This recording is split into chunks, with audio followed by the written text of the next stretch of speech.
기도하시겠습니다. 하나님 감사합니다. 우리를 깨워주시고 예배의 자리에 있게 하신 은혜에 진심으로 감사드립니다. 대강절 둘째 주간 회개의 촛불을 밝혔습니다. 욕심과 이기심으로 나만 위해 살았던 부끄러운 모습들을 이제는 다 내려놓게 하시고 주님처럼 다른 사람을 위한 삶을 살아가게 하여 주시옵소서. 우리들의 입과 손과 발을 주장하여 주시옵소서. 오늘도 여러 가지 제목으로 기도하는 주의 자녀들의 기도에 응답하시고 놀라운 하나님의 손길을 경험하게 하여 주옵소서. 예수 그리스도의 이름으로 기도 올리옵나이다. 아멘. 오늘은 잠언 23장 1절부터 16절까지의 말씀을 함께 묵상하겠습니다. 내가 관원과 함께 앉아 음식을 먹게 되거든 삼가 내 앞에 있는 자가 누구인지를 생각하며 내가 만일 음식을 탐하는 자이거든 내 목에 칼을 둘 것이니라. 그의 맛있는 음식을 탐하지 말라. 그것은 속이는 음식이니라. 부자 되기에 애쓰지 말고 내 사사로운 지혜를 버릴지어다. 내가 어찌 허무한 것에 주목하겠느냐. 정령이 재물은 스스로 날개를 내어 하늘을 나는 독수리처럼 날아가리라. 악한 눈이 있는 자의 음식을 먹지 말며 그의 맛있는 음식을 탐하지 말지어다. 대저 그 마음의 생각이 어떠하면 그 위인도 그러한즉 그가 내게 먹고 마시라 할지라도 그의 마음은 너와 함께하지 아니함이라. 내가 조금 먹은 것도 토하겠고 내 아름다운 말도 헛된 대로 돌아가리라. 미련한 자의 귀에 말하지 말지니 이는 그가 내 지혜로운 말을 업신여길 것임이니라. 옛 지게석을 옮기지 말며 고아들의 밭을 침범하지 말지어다. 대적 그들의 구속자는 강하시니 그가 너를 대적하여 그들의 원한을 풀어주시리라. 훈계에 착심하며 지식의 말씀에 귀를 기울이라. 아이를 훈계하지 아니하려고 하지 말라. 채찍으로 그를 때릴지라도 그가 죽지 아니하리라. 내가 그를 채찍으로 때리면 그의 영혼을 스올에서 구원하리라. 내 아들아, 만일 내 마음이 지혜로우면 나 곧 내 마음이 즐겁겠고 만일 내 입술이 정직을 말하면 내 속이 유쾌하리라. 아멘. 오늘은 잠언 23장 1절부터 16절까지의 말씀으로 탐하지 말라라는 제목의 말씀을 잠깐 같이 나누고 기도하는 시간을 갖겠습니다. 낚시꾼이 이상한 물고기를 잡았습니다. 그 물고기가 금빛을 띠고 있었는데 물고기가 낚시꾼에게 이렇게 말합니다. 제발 저를 살려주세요. 그러면 당신의 소원 3가지를 들어드리겠습니다. 그는 물고기의 말을 믿지 않았지만은 물고기가 너무 애원을 하니까 조건을 제시했습니다. 소원 5가지를 들어주면 너를 살려주마. 물고기는 서글프게 말합니다.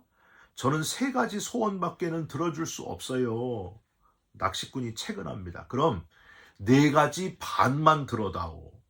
물고기가 거친 숨을 몰아쉬면서 대답했습니다. 3가지밖에는 좋다. 그러면 딱 4가지 소원만 들어다오. 그러나 물고기는 이미 숨이 끊어져 버린 상태였다 하는 이야기입니다. 여러분, 프랭클린은 배부른 것이 모든 악의 어머니다. 배부른 것이 모든 악의 어머니다 라고 말한 적이 있습니다. 예수님은 누가복음 12장 15절에 삼가 모든 탐심을 물리치라.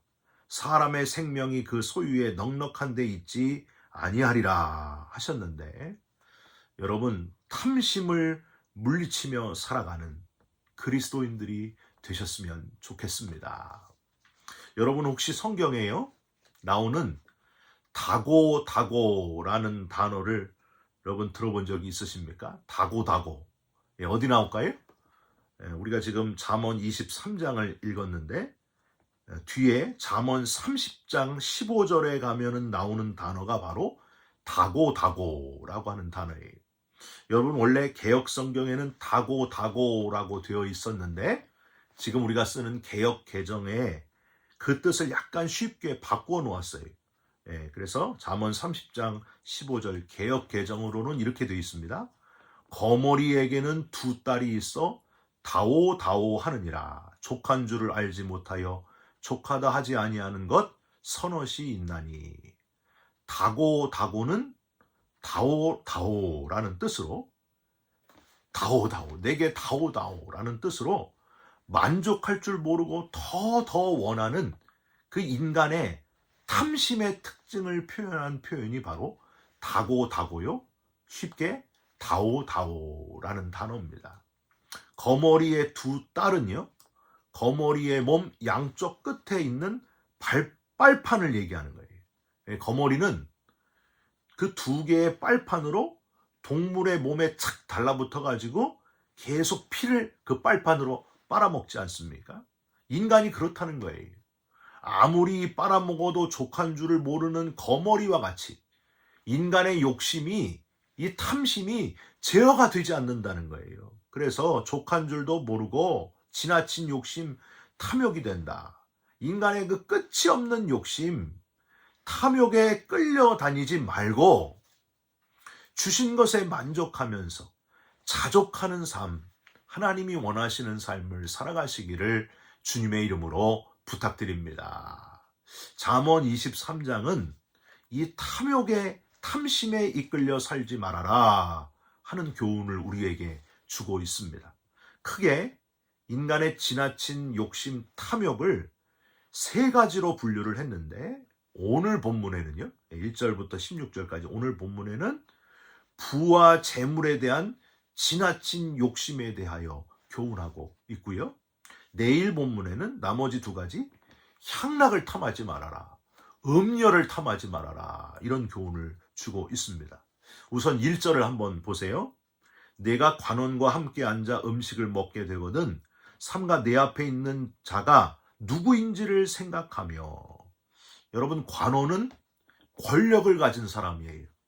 권력을 가진 사람하고 음식을 먹게 될 때에 그 관원이 누군지를 잘 생각을 해라. 즉, 높은 사람이 신분이 낮은 사람과 음식을 먹게 되는 경우는 거의 다 대부분 순수한 의도라기보다는 다른 의도를 가지고 접근해 오는 경우가 많다 하는 겁니다. 덥석 그 의도가 뭔지도 모르고 그냥 먹는 게 좋아가지고 덥석 좋아서 다 먹게 되면 결국에는 위험을 당하게 된다. 그 요구를 들어줄 수밖에 없게 된다. 먹는 사람은 잘 모르지만은 엄청난 돈이 걸린 식사 자리일 수도 있다고 하는 거예요. 약자를 이용하는 그런 식사 자리가 되기도 한다는 겁니다. 그런 게 더 많다는 거예요. 시골에서요, 이 도시개발 해준다고 잔치를 열어주고 아주 좋은 음식을 대접하면서 사인을 받아가는데 결국에 수익은 마을 사람들에게 돌아가는 것이 아니라 어느 한 사람에게 돌아가는 경우, 그런 일이 얼마나 많은지 몰라요. 음식을 먹을 때에 내 앞에 있는 자가 누구인지를 잘 생각하라. 2절 보세요. 2절. 내가 만일 음식을 탐하는 자이거든 내 목에 칼을 둘 것이니라. 공동 번역에는 입에 망을 씌워라 라고 했습니다. 목에 칼을 둘 정도로 강하게 제어하라. 차라리 음식을 먹지 않을지언정 다른 의도를 가지고 주어지는 그 음식을 철저하게 거절해야 된다. 3절 한번 보세요. 그의 맛있는 음식을 탐하지 말라. 그것은 속이는 음식이니라. 여러분, 뱀이 하와를 속일 때의 모습을 한번 떠올려 보십시오. 하나님이 선악과를 먹지 말라 하시더냐? 네가 먹는 날에는 눈이 밝아지리라. 선악을 알게 되리라. 먹어봐라. 눈이 밝아질 거다. 하나님처럼 될 것이다. 하와를 속여서 인간을 죽는 존재, 패망의 존재로 만들기를 처음부터 작정했던 그 뱀의 의도가 있었다는 거예요. 우리에게 아주 익숙한 먹거리로부터 지나친 욕심, 탐욕이 시작되었다는 사실을 기억하시면서 아주 익숙한 것부터 잘 점검하시고 탐욕을 이겨내는 자로 살아가시기를, 탐심을 이겨내는 자로 살아가시기를 주님의 이름으로 부탁드립니다. 4절에는요, 아주 직설적으로 부와 재물에 대한 탐욕을 하지 말라, 탐욕을 부리지 말라 하는 교훈을 이야기해요. 4절, 부자 되기에 애쓰지 말고 내 사사로운 지혜를 버릴지어다. 여기서 애쓰지 말고가 히브리어로 티고인데요. 이거는 일 중독자들에게 쓰는 그런 용어예요. 그러니까 열심히 돈을 버는 거는, 부자 되는 것은 괜찮은데, 부자 되기 위해서 너무 지나치게 일하는 것, 일 중독자가 될 정도로 오직 돈만 버는 것이 인생의 목표인, 돈 버는데 내 삶 전체를 다 쏟아붓는 것, 거기에만 목표를 두는 것, 그거 위험하다는 거예요. 내 사사로운 지혜, 어떻게 해서든 돈만 된다면 사사로운 지혜라고 했는데, 이게 뭐냐면 불법적이고 비윤리적인 잔머리를 굴려서라도 악착같이 돈 벌려고 하는, 그 돈에 집착하는 그 지나친 생각을 내려놓아야 된다. 5절, 네가 어찌 허무한 것에 주목하느냐? 왜 너의 삶 전체를 올인해가지고 돈 벌어서 부자 되는 거기에만 지금 집중하고 있느냐? 한탄한 모습입니다. 허무한 밖에는 남지 않는다는 거예요. 정령이 재물은 스스로 날개를 내어 하늘을 나는 독수리처럼 날아가리라. 내 것인 것 같지만 내가 잘 감춰두고 경계를 강화하면 그 누구도 가져갈 수 없는 것 같지만, 내 것인 것 같지만 독수리처럼 어느 날 다 날아가 버리게 될 것이다. 그렇게 표현하고 있습니다. 6절은요, 아까 1절과 2절에 대한 반복이라고 할 수 있어요. 악한 눈이 있는 자의 음식을 먹지 말며 그의 맛있는 음식을 탐하지 말지어다. 7절과 8절도 역시 그 악한 자는 마음이 너에게 있는 것이 아니다. 그 마음이 돈에 있는 것이다. 10절을 한번 보세요. 옛 지게석을 옮기지 말며 고아들의 밭을 침범하지 말지어다. 여러분, 지게석이 뭐냐면 땅의 경계를, 땅의 그 영역을 나타내는 경계석이 바로 지게석입니다. 그러니까 악한 자들은요, 고아들의 밭, 당시에 가장 불쌍하고 가난하고 그런 애들이 고아들인데, 이 고아들의, 힘없는 고아들의 밭까지 침범하면서 땅을 폭식하는 아주 지나친 욕심으로, 탐심으로 가득한 악한 자들이다. 지금 그런 표현을 하고 있는 거예요. 여러분, 물질, 돈만 위해서 돈에만 집착해서 살아가는 탐심에 노예된 인생을 살아가는 악한 자들이 얼마나 많은지 모릅니다. 아주 연약한 고아들의 밭을 침범할 정도로 가난하고 힘든 사람들은 안중에도 없고 자기만 배부르려고. 여러분, 그 표현 있잖아요. 5,000명을 먹이는 사람이 있는가 하면 5,000명 먹을 걸 혼자 먹는 사람이 있다고. 사랑하는 성도 여러분, 저와 여러분은 5,000명을 먹이는 사람이 돼야지 5,000명 먹을 걸 혼자 먹는 사람이 돼서는 안 된다고 하는 겁니다. 9천억을 모은 회장님이 있었어요. 9천억. 얼마나 많은 돈입니까? 9천억을 모으기 위해서 정말 악착같이 그저 앞만 향해서 달려왔습니다. 그런데 어느 날 갑자기 회사에서 사고가 일어났어요. 주가가 폭락을 했습니다. 9천억이 거의 다 날아가 버렸어요. 비서가 들어와 가지고 회장님께 비극적인 이 소식을 전하게 됩니다. 회장님, 놀라지 마십시오. 사고가 있었고요. 주가가 폭락해서 회사 재정이 다 바닥이 났습니다. 어쩌죠? 김 비서, 그럼 회사에 얼마나 남았나? 솔직하게 얘기해. 예, 회장님, 9억이 남았습니다. 뭐야? 9억? 겨우 9억? 9천억이 하루아침에 9억이 되어버린 회장님은 겨우 9억! 하고 하고 쓰러져 죽으셨어요. 남겨진 9억을 받을 상속자를 찾게 되는데, 가족 중에서 찾게 되는데, 그동안 회장님은요, 이 9천억을 벌기 위해서 지나치게 돈을 버느라고 가족도 다 의절하고 다 버렸기 때문에 주위에 아무도 없었다는 거예요. 며칠 수소문한 끝에 강원도 산골에 시골에서 농사 짓는 조카가 한 명 살고 있다 하는 것을 알게 됩니다. 직원이 그 조카를 찾아가요. 찾아가가지고 소식을 전합니다. 선생님, 사촌께서 세상을 떠나셨습니다. 선생님이 유일한 상속자가 되셨기 때문에 이 상속된 재산을 전해드리러 왔습니다. 그랬더니 밭에서 땀 흘리며 농사를 짓던 조카가 말을 합니다. 아니, 얼마나 되는데요? 그랬더니 예, 9억입니다. 예? 9억이요? 9억! 평생 1억도 가져본 적이 없었던 조카는 깜짝 놀랐습니다. 9억! 하고 심장마비로 또 세상을 떠나게 됐어요. 여러분, 회장님은 9억이 너무 적어서 9억! 그리고 세상을 떠났고요. 이 조카는 9억을 벌어본 적이 없어서 9억이 너무 많아서 9억! 하고 세상을 떠났다 하는 웃지 못할 이야기입니다. 돈이 우리의 목표가 되고 돈이 삶의 절대적 목표가 되면은 아주 불행한 인생을 살아갈 수밖에 없다는 거예요. 인간의 끝이 없는 탐심을 이겨낼 수 있는 저와 여러분들이 되시기를 주님의 이름으로 부탁드립니다.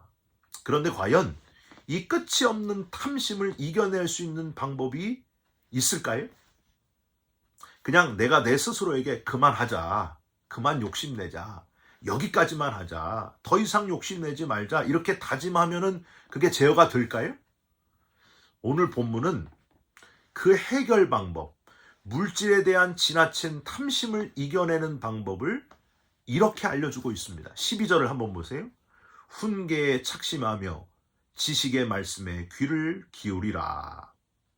히브리어로 직역을 하면 너의 마음을 훈계에 집중하며 하나님의 말씀에 집중하며 너의 귀를 하나님의 말씀에 집중하라.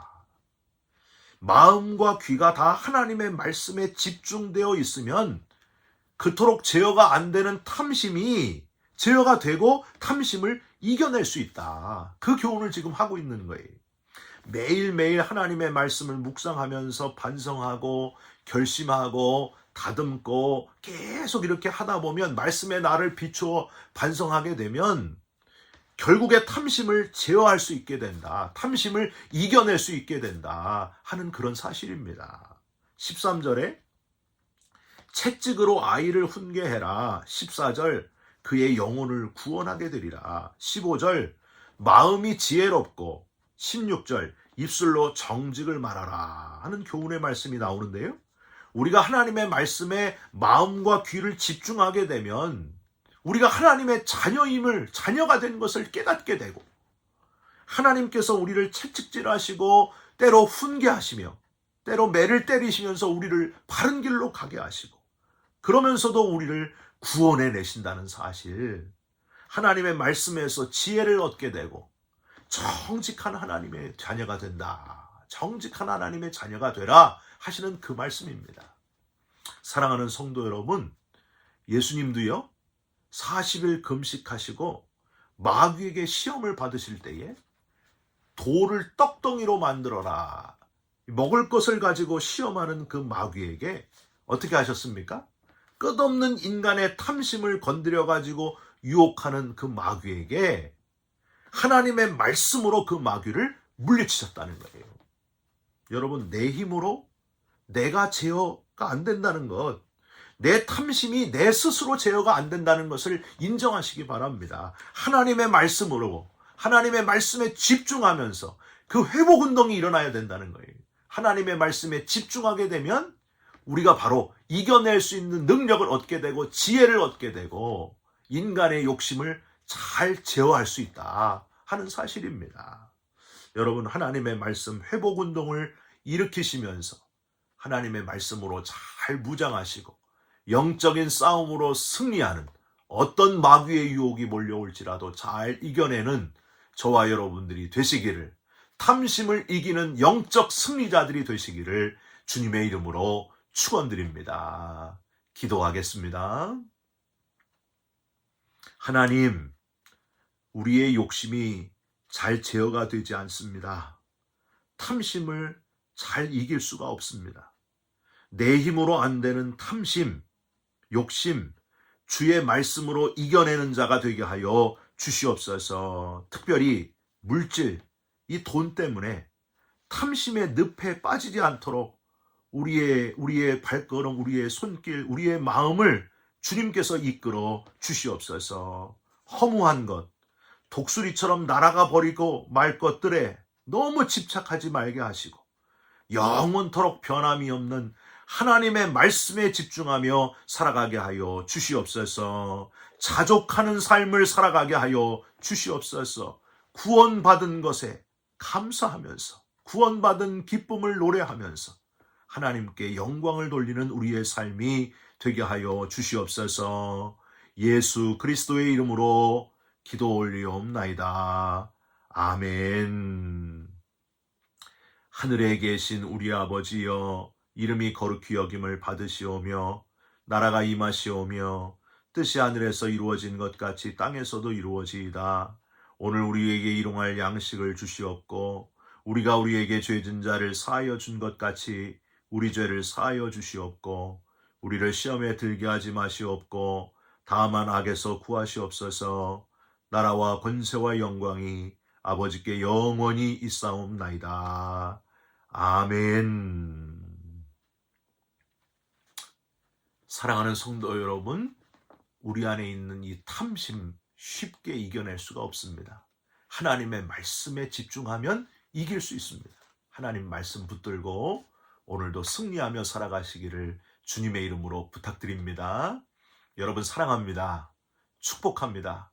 감사합니다.